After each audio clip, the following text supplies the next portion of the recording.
사랑하는 여러분, 오늘 말씀은 크리스찬이라면, 성도들이라면 반드시 마땅히 가져야 할 신앙의 자세에 대한 말씀입니다. 오늘 우리 성도들은 자꾸 높이고 올리는 것도 중요하죠. 그러나 참으로 중요한 것은 바로 기본입니다. 뼈대입니다. 뼈대를 튼튼하게 하는 것이에요. 여러분, 이것을 바로 하지 않으면 아무리 그 위에다가 층을 쌓아도 어느 날 그 집은, 그 신앙은 무너지고 말 것입니다.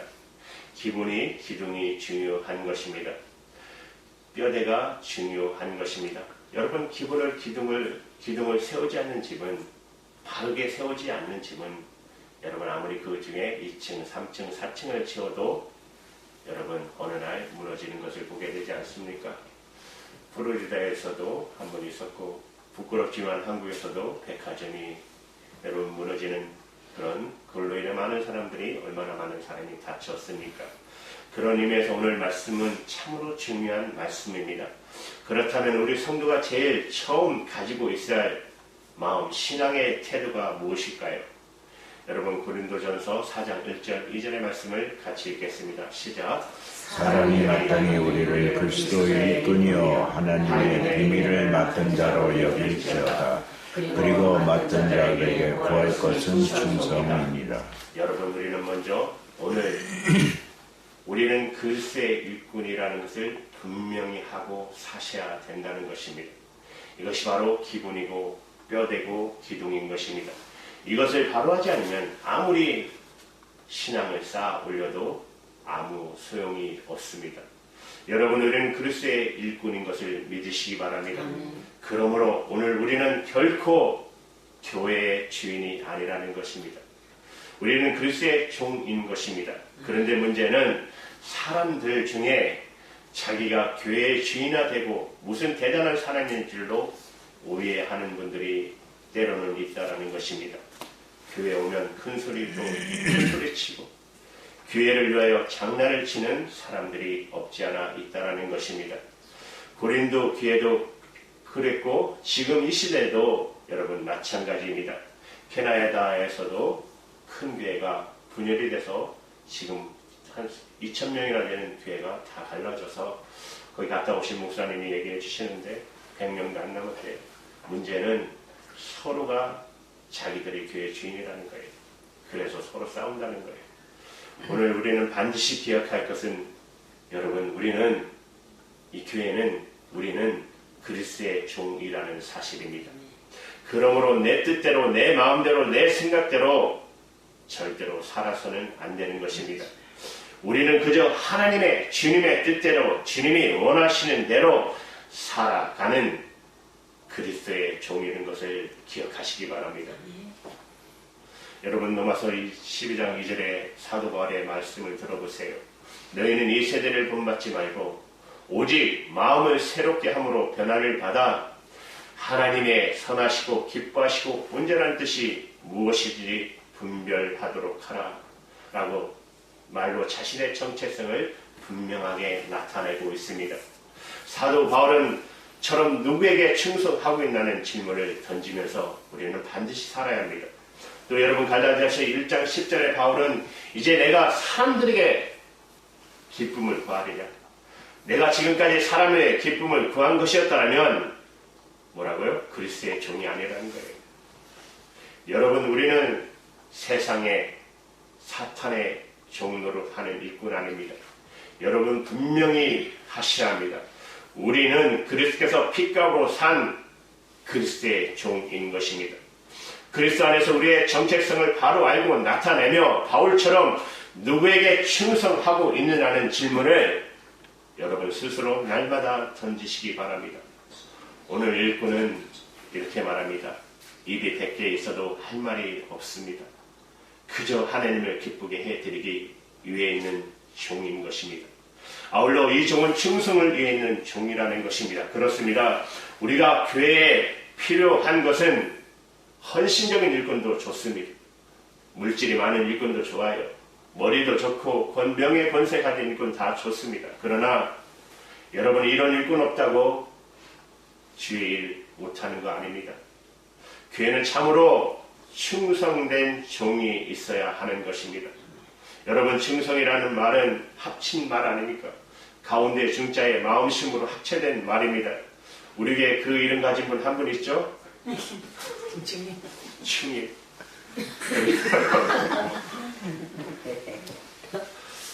그러니까 일꾼이 일할 때 마음의 어떤 한 부분으로 일하는 일꾼은 별 볼 일 없는 거예요. 마음 중심에서 우러나는 심령에서 하는 종이 진짜 충성된 종이라는 사실입니다. 충성이란 말은 믿음이란 말과 진실과 성실과 신뢰의 뜻이 함께 있는 것입니다. 그렇습니다. 하나님의 기준은 충성이지 성공이 아닙니다. 솔직히 말하면 하나님은 우리의 성공에 그렇게 큰 관심 없습니다. 하지만 하나님이 무엇보다 관심을 가지고 보시는 것이 바로 우리의 충성인 것입니다. 사람들이 일의 크기나 성공 여부에 집중할 때 하나님은 우리의 중심을 보고 계십니다. 여러분, 예수님의 비유 생각나시죠? 마태복음 25장 14절 23절에 보시면 또 어떤 사람이 타국에 갈 때 그 종들은 불러 자기 소유를 맡긴과 같으니 각각 그 재능대로 하나님께 금 5달란트를, 하나에게는 2달란트를, 하나에게는 1달란트를 주고 떠났더니 5달러 받은 자는 바로 가서 그것이 그소로 장사하여 또 5달란트를 남기고 2달란트 받은 자도 그같이 하여 2달란트를 남겼으되, 올해 19절에 보시면 오랜 후에 그 종들이 주인이 돌아와 죄와 회개할 때 5달란트 받은 자는 5달란트를 가지고 와서 주여 내게 5달란트 주셨는데 보소서 내가 5달란트를 남겼나이다. 그 주인이 이르되 잘했다 충성된 종아, 내가 작은 일에 충성하였으니 내가 많은 것으로 맡기리니 내 주인의 즐거움에 참여할지어다. 2달란트를 받은 자도 가서 주여 내가 2달란트를 주셨는데 보소서 내가 2달란트를 남겼나이다. 23절 같이 읽을까요? 시작. 그 주인이 이르되 잘하였다 착하고 충성된 종아, 내가 작은 일에 충성하였으며 내가 많은 것으로 내게 맡기리니 내 주인의 즐거움에 참여할지어다. 하나님은 우리가 5달란트를 남겼던 2달란트를 남겼던 그 양에 연연하지 않는다는 거예요. 하나님이 보시는 것은 딱 하나입니다. 마음을 다해 충성했느냐는 것뿐입니다. 우리들이 결과에 관계없이 최선을 다하고 하나님의 방법으로 일했다면 결과가 무엇이든 그것으로 충분한 것입니다. 우리는 일꾼이고 맡은 자에게 충성을 다할 뿐인 것입니다. 또 하나 잊지 말아야 할 것은 하나님의 기준이 인기가 아니라는 것입니다. 하나님의 일꾼들은 하나님의 청지기들은 여러분 사람들의 눈을 의식하는 법이 없어야 합니다. 만일 우리가 사람들의 칭찬을 받으려 한다면 여러분 우리는 사람의 눈치를 보며 일하게 되어 있어요. 사람의 귀에 좋은 말만 할 것입니다. 그렇죠? 사람의 귀에 좋은 말만 하게 되어 있어요. 하지만 하나님께 충성하는 사람들은 하나님만을 의식하며 일하는 것입니다. 이런 충성된 자에게 성경이 말하기를 하나님이 이런 복을 내려 주신다고 말씀하셨어요. 여러분 마태복음 25장 21절입니다. 같이 읽습니다. 시작. 내가 작은 일에 충성하였으며 내가 많은 것으로 내게 맡기리니. 다시 말하면 적은 일에 충성한 자에게 큰 것을 맡기겠다고 축복하셨어요. 느헤미야 9장 8절입니다. 시작. 그의 마음이 주 앞에서 충성됨을 보시고 땅을 그의 자손에게 주리라 하시더니 그 말씀대로 이루셨사오매 주는 의로우심이로소이다. 충성된 자에게 누구에게 복을 내려요? 자손이 복을 받는다고 하는 거예요. 디모데서 5장 2절에 보시면 다른 사람을 가르치는 지도자가 되게 하게 해주시겠다고 하셨어요. 디모데전서 3장 13절에는 아름다운 지혜를 얻는다라고 말씀하셨습니다. 여기서 또한 가장 중요한 것이 있습니다. 요한계시록 2장 10절에 같이 읽습니다. 시작. 죽도록 충성하라. 그리하면 내가 생명의 멸로관을 내게 주리라. 충성된 자에게 하나님이 주신 것은 생명, 영원한 생명의 멸륜관을 우리에게 약속하셨다라는 사실입니다. 사랑하는 여러분, 이 약속의 말씀을 든든히 붙잡고 여러분에게 주신 사명 잘 감당하여 충성된 종이라고 하나님께 칭찬받는 저와 여러분 되기를 주님의 이름으로 축원드립니다. 그러나 여러분, 또 그리스도인들이 절대 해서는 안 되는 일을 오늘 본문에 보여주고 있습니다. 3절 5절의 말씀 같이 읽을까요? 3절부터 시작. 너희에겐 다른 사람에게라 판단받는 것이 내게는 매우 작은 일이라. 나도 나를 판단치 아니하노니 내가 자체가 아무것도 깨닫지 못하나 그러나 이를 인하여 의롭다함을 얻지 못하노라. 다만 나를 판단하시는 주심이라. 그러므로 내가 이르기 전 곧 주께서 오시기까지 아무것도 판단치 말라. 그가 어둠에 감춘 것들을 드러내고 마음의 뜻을 나타내시니 그때 각 사람에게 하나님께로 남을 비판하는 사람아, 무릇 누구든지 내가 핑계치 못할 것은 남을 판단하는 것으로 내가 너를 정죄함이니 판단하는 내가 같은 일을 행함이니라. 아멘. 쉽게 말하면 다른 사람을 판단하지 말라는 거예요. 판단은 누구 거라고요? 오직 하나님의 영역이기 때문에 일꾼과 맡은 자들이 해야 할 일이 충성이라면 오늘 설교의 제목처럼 일꾼들이 하지 말아야 할 일은 판단입니다. 사도 바울은 고린도 교회 성도들에게 다른 사람에게 판단받는 일을 작게 여기라고 권하고 있어요.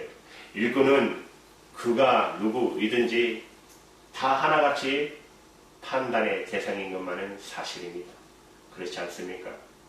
오늘 우리는 누구나 이런저런 사람들에게 판단을 받기 마련입니다. 잘한다, 못한다, 좋다, 나쁘다.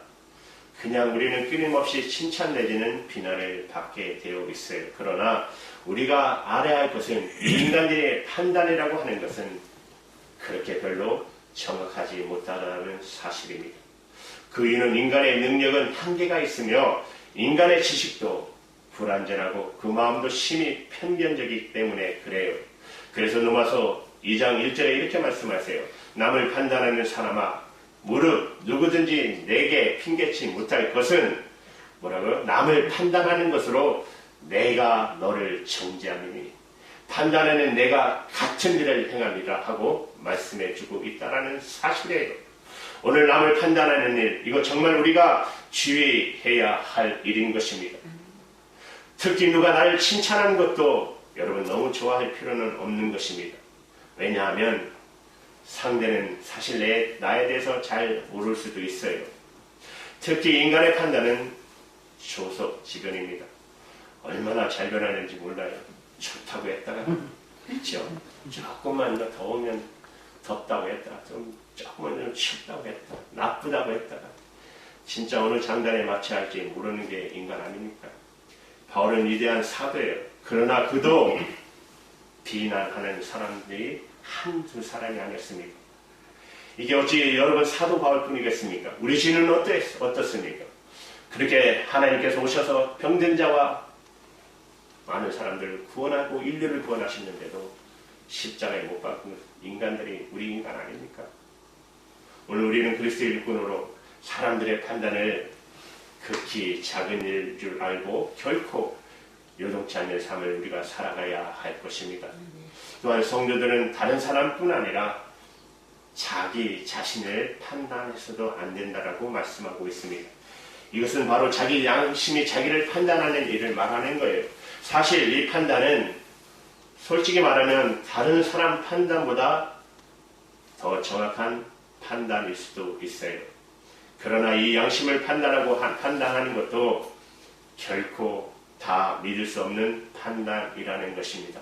왜냐하면 이 양심도 여러분 몇 번 거역해버리면 그만 하인 맞은 양심이 되어버리기 때문에 그래요. 양심이 묻어져 버리잖아요. 그러므로 이 양심도 사실은 믿을 것이 못 됩니다. 타락한 우리 인간의 양심이라는 결코 완전할 수가 없는 것입니다. 중요한 것은 바로 하나님의 판단인 것입니다. 그 말씀이 오늘 본문 4절 5절입니다. 같이 읽습니다. 시작. 내가 자체가 아무것도 깨닫지 못하나 그러나 너희를 어렵다 물었지 못하노라. 다만 나를 판단하시기는 주시니라. 그러므로 때가 이르기 전 주께서 오시기까지 아무것도 판단치 말라. 그가 오더니 감춘 것들을 드러내고 마음의 뜻을 나타내시니 그때 각 사람에게 하나님께로부터 칭찬이 있으리라. 아멘. 그러므로 이 양심도 사실은 믿을 것이 못 된다는 거예요. 타락한 우리 인간의 양심이란 결코 완전할 수가 없기 때문에 그렇습니다. 중요한 것은 바로 하나님의 판단입니다. 하나님의 판단은 너무 정확하다는 것이에요. 하나님의 판단은 무하십니다. 절대로 오차가 없습니다. 그래서 사도 바울은 이 하나님의 판단만 주목했고 관심과 신경을 썼어요. 그리고 기다렸어요. 왜냐하면 하나님만이 사람의 모든 마음을 아시기 때문입니다. 사정도 다 알고 계시기 때문입니다. 우리의 숨은 모든 비밀을 하나님만이 다 알고 계시기 때문입니다. 겉만 보시는 것이 아니라 우리의 속까지 보시는 것입니다. 또 하나님은 오늘 우리의 행동만 보시는 것이 아닙니다. 그 동기까지도 보십니다. 결과만 보는 거 아니에요. 동기만 보는 거 아니에요. 목적을 보시는 거 아니에요. 방법도 보세요. 세상 사람들이 하는 말 있잖아요. 수단과 방법을 가리지 않겠다. 어떻게든 성공시키겠다 하잖아요. 계속 무슨 짓을 다 하잖아요. 그 결과를 얻기 위해서. 그러나 하나님은 어떤 방법으로 했나까지도 보신다는 거예요. 여러분 어차피 주님의 일꾼은 끊임없는 판단을 받기 마련입니다. 그러나 우리는 인간의 판단에 너무 신경 쓰지 마시기 바랍니다. 가끔 저한테 그런 말 하는 분 있어요. 그래, 교회가 작은데 생활이 되냐, 뭐 재미있냐, 그렇게 교회, 그렇게, 그런 교회를 몇 년까지, 10년까지 하나, 그래서 너무 어이가 없어서 그런 사람, 참 목회자한테 그런 말 하면 실례 아니에요? 아주 그렇게 하는 분들이 있더라고요. 그래서 한번 와보시라고. 얼마나 즐겁고 얼마나 기쁜지 아냐고. 교회가 꼭 크기가 아니라 하나님이 있느냐 없느냐 주인이냐가 중요한 거지. 내가 하나님 앞에 가서 작은 일이지만 충성하고 하나님 앞에 갔을 때 그 칭찬받아야지. 내가 사람들의 여러분 당신 같은 사람 그런 말 때문에 내가 흔들릴 사람 아니다. 나중에 사과하더라고. 자기가 잘못했다고. 그런 사람들 참 무서워요. 목회자 뻔히 알면서도 그냥 무시하려고. 여러분 우리는 사람의 판단에 신경 쓰기보다는 모든 판단을 공의로 심판하시는 하나님께 맡기고 묵묵히 주님께서 맡겨주신 일에 충성하시기를 바랍니다. 여러분 오늘 그리스도인들이 하지 말아야 할 6절 8절의 말씀 같이 읽습니다. 시작. 형제들아 내가 너희를 위하여 이 일에 나와 아브라함을 가지고 본을 보였으니 이는 너희가 기록하는 말씀은 넘어가지 말라 한 것을 우리에게 배워 서로 대적하여 교만한 마음을 먹지 말게 하려 함이라. 누가 너를 구별하겠느냐. 내게 있는 것 중에 받지 아니한 것이 무엇이뇨. 내가 받았은즉 어찌하여 받지 아니한 것 같이 자랑하라. 너희가 이미 배부르며 이미 부요하며 우리 없이 왕노를 다했도다. 우리가 너희와 함께 왕노를 하기 위하여 참으로 너희의 왕노를 하기를 원하노라. 다시 말하면 영적 교만에 대해서 지적하고 있어요. 사도 바울은 교인들의 영적 교만에 대해서 말하고 있는 거예요. 아볼로파다, 바울파가 교회에서 나눠져 버렸어요. 서로 팔을 나누고 당을 져서 분쟁에는 근본의 원인이 교만하기 때문에 그렇다는 거예요. 구체적으로 교만의 원인은 6절에 보면 성경의 가르침을 벗어나고 있다는 사실입니다. 형제들아 내가 너희를 위하여 이 일에 나와 아볼로를 가지고 본을 보였으니 이는 너희로 하여금 기록한 말씀 밖에 넘어가지 말라 한 것을 우리에게 배워 서로 대적하여 교만한 자의 마음을 먹지 말게 하려 함이니라. 신앙생활이란 하나님의 말씀을 기초로 생각하고 행동하는 거 아니에요. 하나님의 말씀과 사고와 삶의 절대적인 기준이 되기 때문에 말씀을 떠나서는 신앙생활을 영위 할 수 없다라는 사실입니다. 그런데 고린도 교인들은 말씀 앞에 교만했다는 거예요. 그들은 말씀을 공부할 때 말씀에 자신을 비춰보고 회개하지 보기보다는 자기의 자랑으로 여겼다는 거예요. 내가 이만큼 성경을 알고 있다. 내가 이만큼 성경을 통독했다. 내가 이만큼 성경에서 너무나 뛰어나다. 내가 최고의 아볼로와 바울에게 배웠기 때문에 영적 교만에 빠졌다는 거예요. 여러분 교만해지는 이유를 또 이렇게 말합니다. 7절에 보세요. 시작. 누가 너를 구별하였느뇨? 내게 있는 것 중에 받지 않은 것이 무엇이뇨? 내가 받았은즉 어째 받지 않은 것이 자랑하느뇨? 배우는 마음이 없었기 때문이라는 것입니다. 그들은 바울이나 아볼로에게 배울 만큼 배웠기 때문에 더 이상 배울 것이 없다라고 생각했어요.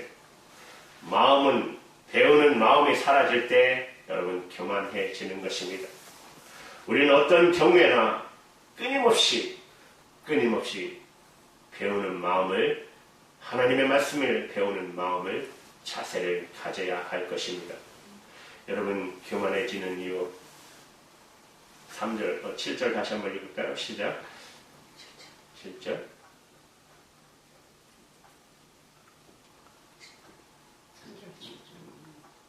제가 다시 한번 읽을게요. 누가 너를 구별하였느뇨? 내게 있는 것 중에 받지 않은 것이 무엇이뇨? 내가 받았은즉 어째요? 받지 않은 것 같이 자랑하느뇨?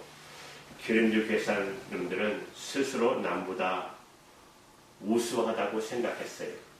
그들은 바울에게서 가르침을 받고 모든 것을 하나님께로 받았다고 그렇게 생각했어요. 그럼에도 불구하고 그들은 은혜를 망각했다는 거예요. 아무것도 받지 않고 자기 스스로 가진 것처럼 자신을 자랑했다는 것입니다. 그들은 과거 얼마나 비참한 상태에 자신을 구원하시고 모든 것을 은혜로 채워주신 하나님의 은혜를 망각해 버렸다는 것입니다. 그래서 여러분, 우리는 항상 하나님의 은혜를 새롭게 기억하시기를 바랍니다. 과거 아무 쓸모없는 나를 하나님께서 불쌍히 여겨주시고 주님의 종들을 통해서 구원하시고 키워주셨고 항상 그 은혜를 여러분 기억하시기 바랍니다. 이때 우리는 교만해지지 않고 겸손해질 수가 있습니다. 여러분 교만해지는 이유는 그들이 목자 없이 왕노릇 했기 때문이라고 말씀하고 있습니다. 8절입니다. 같이 읽습니다. 너희가 이름을 부여하며 우리 없이 왕노릇 하였도다. 우리가 너희와 함께 왕노릇하기 위하여 참으로 너희의 왕노릇하기를 원하노라. 교만해지는 이유 다시 말씀드리면 그들은 목자가 자기를 구속한다고 생각했어요.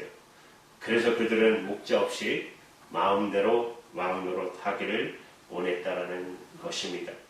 성경이 그들을 책망해 뭐라고 말씀하세요? 그들은 마음이 부유했다. 그리고 높아졌다라고 책망하고 있습니다. 우리는 무엇보다도 마음을 낮추는 투쟁을 하시기를 바랍니다. 마음이란 가만히 놔두면 여러분 자연히 높아지게 됩니다. 마음이 높아지면 교만해서 쓸모없게 되어버려집니다. 하나님은 겸손한 자에게는 은혜를 주시지만 교만한 자는 대적하시는 것입니다. 그러므로 우리는 힘써 마음을 낮춰야 하는 것입니다. 신앙이 성숙해진다는 것은 결국 마음을 낮추는 투쟁, 마음을 계속 낮추려는 투쟁을 통해서 겸손해지는 것입니다. 여러분 겸손해질 때 하나님께서 저와 여러분을 쓰실 만한 사람으로 성장할 수 있다는 사실입니다. 여러분은 이제 말씀을 마치랍니다. 여러분 반드시 기억하시기 바랍니다. 하나님이 쓰지 못하는 이유 교만한 것입니다. 두 번째 뭐라고요? 판단하지 말라는 것입니다. 사람 한두로 판단하지 말라는 것입니다. 그리고 하나님이 쓰실 수 있는 이유 뭐죠? 충성. 여러분 하나님 앞에 정말 충성하여 하나님 앞에 기회 쓰임 받는 저와 여러분 되시기를 주님의 이름으로 축원드립니다. 기도하시겠습니다.